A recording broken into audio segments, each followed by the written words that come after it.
haven't been doing this very long. How's it going, Will? It's going all right. We have never met until this exact moment. Not had a single conversation. I feel like this is the best open mic I've ever been to. This is They're best for me. Yeah. Man, what a show. Yeah, no, it's the fact that they let me keep doing this is a fucking detriment to our comedy scene. You know, it's great to see Omaha have a comedy scene though. You know, like years ago I started doing comedy here. 20 years ago. Whoa. That guy was here. Back then, there was a comedy club downtown called Jokers. Do you remember Jokers? No. Yeah, of course not. You were a fucking child. I was a tween. Oh, okay. Now I remember you. Great hand job.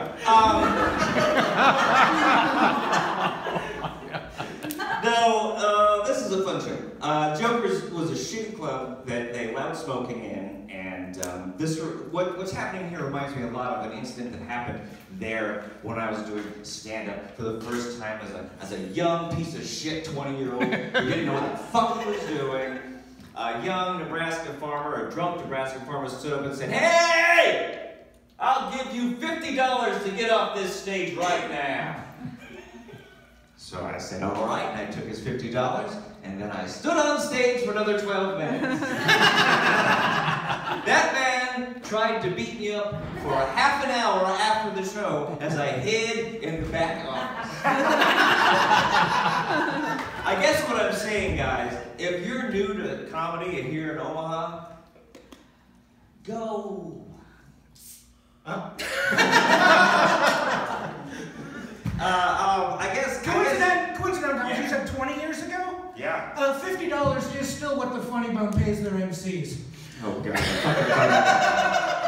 I probably still know some of those MCs who work there. Yeah.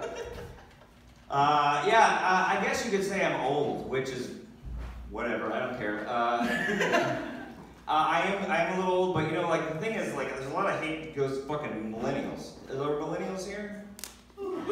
Hey, look. I don't. Look, I look older than you. No. Here's what happened. I think what happened, it's a Dorian Gray situation. Oh. You're my painting. Because I've done a lot of shit, Will. And I don't look like it. Listen, oh, there you are. I haven't done any cool shit. I've just eaten a lot of McDoubles. It felt good too. I don't hate millennials. I think you guys, fuck yeah, you guys fucking rock it. You came up with that fucking okay boomer shit. That's good. That's good. I like it. The only generation I don't like is the greatest generation. Is anybody from the greatest generation here? Of course not. You're fucking dead or asleep right now. The balls on that generation. Call them. Will, listen to me. The balls on that generation call themselves the greatest generation. What did they do? They had to defeat the goddamn Nazis is what they did. Oh, and they're gone now, aren't they? We never see them anywhere around, do we? What else they did, Will? What? Nothing. That's right. Fucking greatest generation. Bullshit. But they had these old sayings like, oh, you know, you always fucking great shows like, oh, youth is wasted on the young. That's bullshit. That's just a description of what youth is. Basically. I think they should be expensive sports cars are wasted on the old. Because how many times do you see like a really expensive sports car and it's just some gray-haired fucking old man who's never getting out of third gear? How are they even enjoying that? So I have fixed the problem. Here's what I suggest, and it's good. Listen, inexpensive sports cars. A Bugatti, 12 grand. A Ferrari, 6 grand. Lambo, 20 bucks. And then all you know, people can get these expensive sports cars, and it's great. And then guess what, Will? What? It helps with the public population control. And then no more old people! Yeah. I just want to get back to medieval times when everyone died at 30.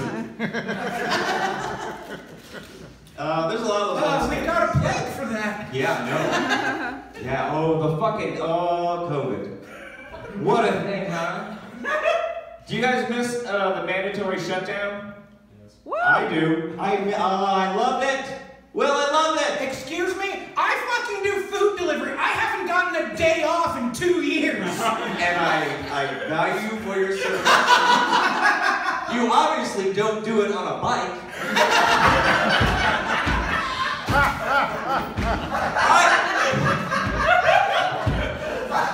I told myself I wasn't going to make fun of Will's weight. But he teed me up so well on that one. Like, I'm 10,000 pounds. No, I love the mandatory shutdown because it was an excuse to do nothing. It was my favorite thing. Of all the things that you could do in the world, my favorite thing to do is nothing. My wife would come up to me and she'd say, let's go to the beach. I'd be like, oh, nope. COVID, honey. I have to sit here on the couch. My mother-in-law would come up to me and say, don't you think you should get a job? I'd be like, whoop, hold up there, sweetheart. COVID. I gotta sit here on the couch and watch old episodes of Night Court. Yeah. I like that your wife sounds like more of a stereotypical 80s nerd than you look like. I did marry up.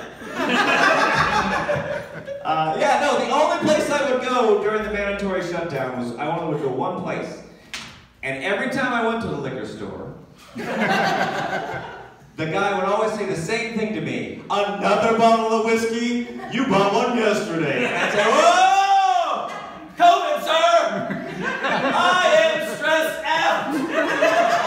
I have gone through all 9 seasons of Night Court! Thank you. That's my COVID joke!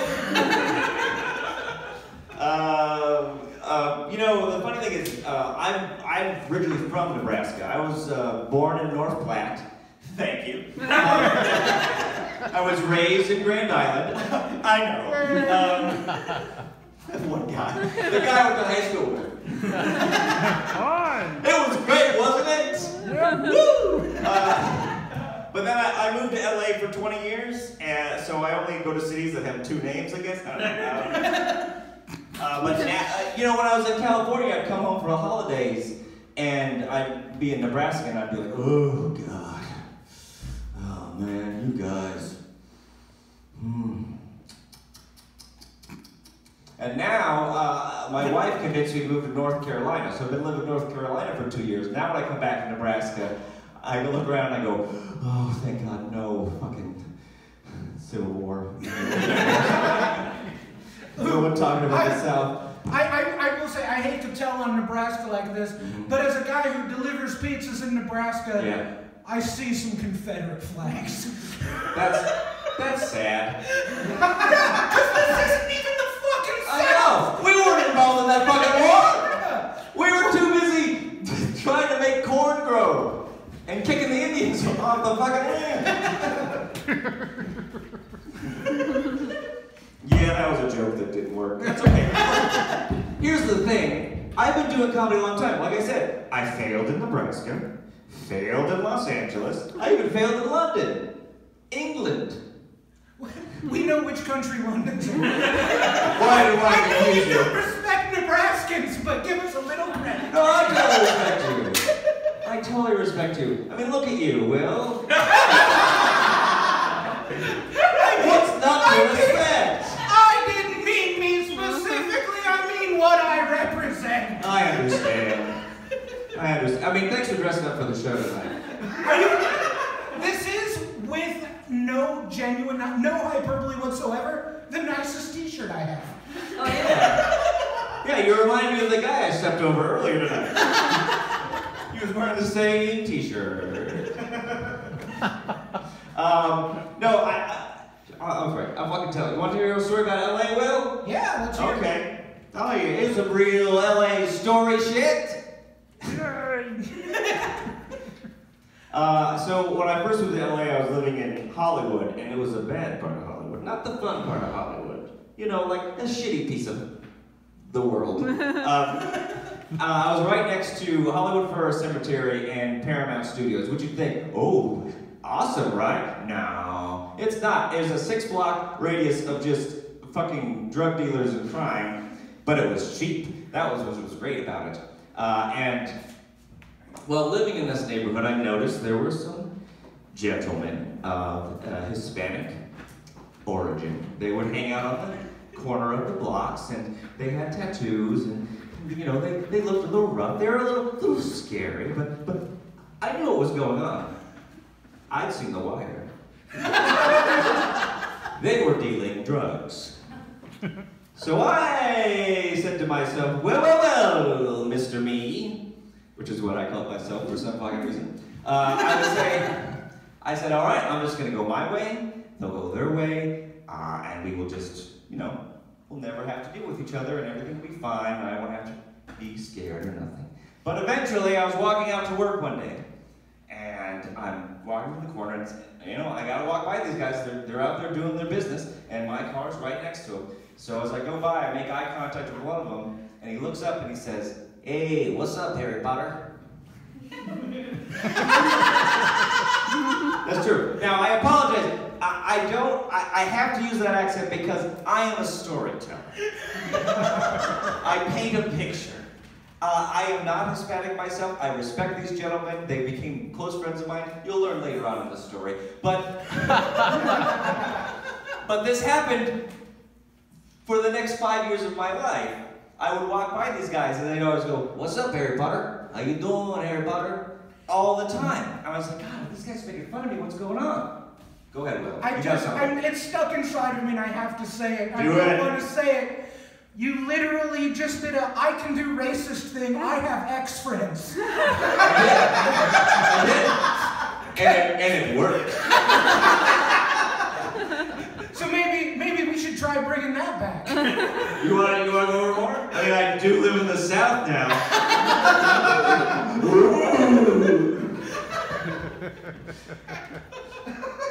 Good one. Fuck. 1 point for Will. No, you know, this happened forever, and like, it was fucking nuts, and I didn't know what was going on. Eventually, I moved out of that neighborhood. I had a friend of mine who lived in that neighborhood as well during the same time, and they did the same thing. They'd call him Big Man. They'd be like, hey, what's up, Big Man? So I assume he was a little closer to my size. Yeah. No, he was like tall and... Oh, that's... You're way more taller. So like 7'5". Pretty close, yeah. We're talking about LeBron James. Yeah, we were, my friend and I were getting a drink one night, and he says, you know why they called us that? And I said, I thought they were just making fun of us. And he said, no, do you remember Jesus, who hung out at the 7-Eleven, which is where we got most of our meals, because like I said, we were poor. And I said, of course I remember Jesus. He was the Hispanic gentleman in the wheelchair with the long hair and a little beard. And I helped him up on the curb a couple of times. And he'd ask me to buy him cigarettes, so I'd buy him cigarettes. And then I'd shoot the shit with him about the neighborhood and what's going on and blah, blah, blah. And he's like, dude, Jesus is the leader of that gang. And I was like, what? He's like, Jesus in the 90s was shot in a drive-by 5 times. One of the bullets lodged in his spine and he's paralyzed from the waist down. He's the fucking leader of that gang. He told his underlings, don't mess with Harry Potter or Big Man. Those guys are cool. I had gang protection for 6 years and I thought they were making fun of me. Now, of course, whenever I watch Harry Potter on TV, all I can think is, you're a gangster, Harry! I've never forgotten that punch, that tag works. What do you think? I mean, it works for people who look like me. We do have a kinship, don't we? Do you mean the glasses? Yeah, kind of. No, just the loader vibe that we have. Yeah. Yeah. Oh, that was fun. 15 minutes, well, how much time am I supposed to do it? You never told me. Oh, there was like a group message, but I don't think we were actually on Facebook, or we were Facebook friends at that point. I don't live on Facebook, I'm 40 years old. Oh, God, I'm still on Facebook because I'm 36 years old. Oh, you got 5 more years. Everybody's on fucking Snapchat or whatever, and that's the one I refuse to learn. Oh, yeah, that's what I'm at. I'm all about the Snapchat and the TikTok. God. That's you what I'm at. fucking young people make me sick. How about this? 20. Yeah, 20. I got 20? Jesus. All right. Fuck. You want to hear another story? I mean, there's not a late show, so as long as you don't mind if the sound guy, or sound. Nobody. She's gone. Fuck him. She's gone. I was This standing over audience is there. hostage. She was playing a video game. I wasn't paying attention to the game. She was playing like World of Warcraft or something. See, I know games that you don't think about anymore. Shit. I gotta pull out my fucking notes, Will. I didn't think I was doing 20. I mean, you don't have to. You can just set them free. That's true. You're right. How about this? Let's do this. I will close on a dirty joke. You want to hear a dirty joke? Okay. Oh, this is probably the dirtiest joke I've ever written. And honestly, I wrote it 20 years ago when I first started to stand up. And here's the thing, it's still fucking funny. To me! And it really works because I've set up the fact that I'm married. So here we go. Let's see if it still works from the beginning. So I do a lot of dating. And I have this good friend of mine. She's also dating right now. And she told me, she said, I don't want to date guys with beards because when I make out with them, it scratches up my face. And I just really couldn't relate to that until I dated that girl with a hairy asshole.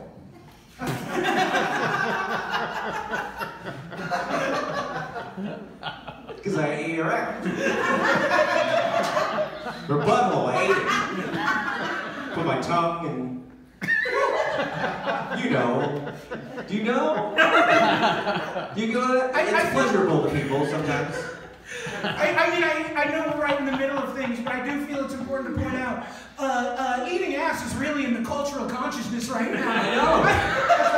And you expect me to believe you were 20 years ahead of the curve on this one? Oh. The years I spent eating ass. I told you I lived in LA for a while, right? The part I didn't explain was that it was all Weinstein.